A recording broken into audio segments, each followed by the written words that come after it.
Oldest ghost stories, ghosts, and demons. Stories of demons and ghosts have captivated people and have been popularized in modern media, such as in movies, books, and television shows. Modern depictions of these entities include the Shadow People, the Hat Man, and ancient demon gods. These stories might be popularized today, but to the ancient people, the stories of spirits and demons was a matter of life and death, including a possible Mesopotamian demon voice that we caught while making this video. Ancient ghosts. If ever, a long time from now, far into future time, in the days to come, anyone who'd find this tomb, may he not clear it away, may he restore it. May that man who finds this not despise it, rather he should say as follows: "This tomb, I shall certainly restore it. May the favor he did be requited him. Above may his omens be propitious. Below may his ghosts drink pure water." Tomb curse. Stories of ghosts and demons have been around for as long as humans have been around. These myths and stories have even been memorialized by the very first writing, written by the very first civilizations. These early people, the Mesopotamians, lived with the constant fear of the deceased and the demons that would torment and haunt the living. Some such demons we can recognize today, such as the demon god Pazuzu, who was the main antagonist in the movie The Exorcist. The early Mesopotamians, which can be distinguished between the Sumerian period and the Akkadian period, feared the torment of these spirits and demons. To the early Mesopotamians, the fear of ghosts and demons was a daily experience and a very real threat. To the ancient Mesopotamians, they had two classes of undead, which were spirits and demons. These spirits and demons were considered different races, with spirits being one part god and demons being two parts god. Much like how demons are malevolent forces that seek the destruction of humans, the demons of Mesopotamia are the same. When a person died, they must be given a proper burial and given the proper rites so that the soul can enter Ericala, the underworld. Ericala is a dark and damp place deep underground. If the living were not diligent in their practices, the goddess of the underworld would release the spirits of the dead to torment the living.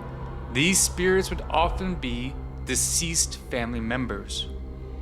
There were also spirits that escaped the underworld, and those that died violently, and those spirits were the dark and malevolent spirits that caused the most trouble. These spirits would try and whisper dark thoughts into people's minds, stalk and harm them, and the darkest of these spirits could even kill or cause the death of the people it haunted.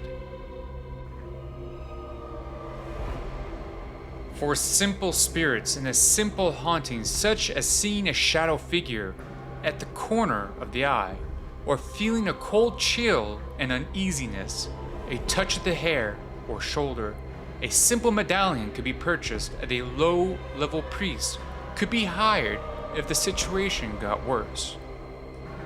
For the darker and more serious spirits, such as those that freeze the person in bed with fear, or try and harm the person, an expert must be consulted. Much like how a Catholic priest used the rite of exorcism to cast out a demon, the ancient Mesopotamians had exorcists to drive away dark spirits, and at the worst case, demons. These ancient Mesopotamian exorcists were often priests, but not all. Some were magicians and mages who could cast magic spells and curses to drive demons away. They would carve horrifying images of a fusion of beast and man and bury them underground. They would often recite ancient and secret spells with one such spell being Sa intila a numela sa sidla Mesopotamian spell. These exorcists had different rites for both demons and dark spirits. Much like how the grave curse from the beginning of the video, if a person disturbed the resting place of the dead, they could unleash the spirits within. What is clear about the ancient Mesopotamians was that the dead were not welcome. The living will go to a great length to dispel the dead and protect against their unwanted interference.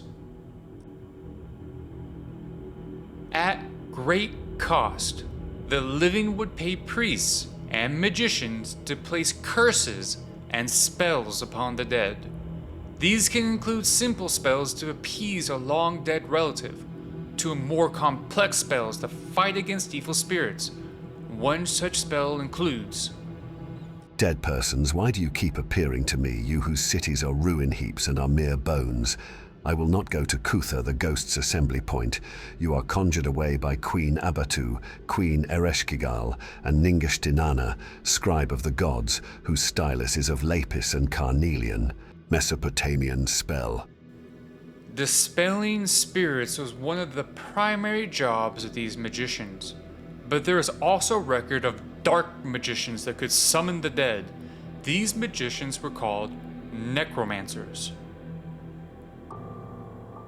These dark magicians, the Necromancers, may have been seen as taboo. However, records of their rituals have survived, including a Jewish king who used necromancers. These dark magicians would use taboo rituals and spells to forcefully bring the dead to the land of the living. One such spell is still known today. One such account tells of how the necromancers dug up a skull for a deceased person. The necromancer took the skull and performed a dark ritual upon it. From the dark ritual, the skull spoke to the necromancer and gave prophecy of the future and the will of the gods. Many of the ghosts and demons the ancient Mesopotamians speak about sound similar to modern-day accounts of the dead. Seeing shadow figures, being frozen in bed while you sleep, dark whispers in your ear. Could it be that these ancient demons and spirits still haunt the world of the living today? While editing this video, our editor's phone started recording by itself, and this is what it caught. Warning to anyone who does not want to hear a possible demon or malevolent spirit.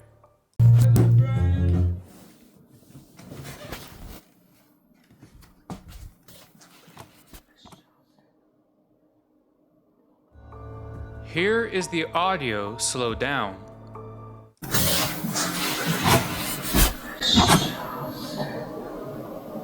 And here is the isolated and enhanced audio. Listen carefully.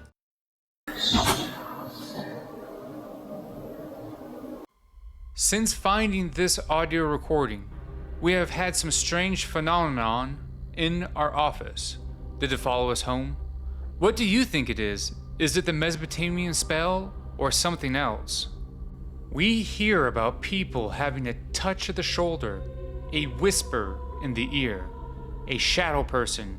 Are these spirits still here today? If so, how do people protect themselves from these evil spirits and demons?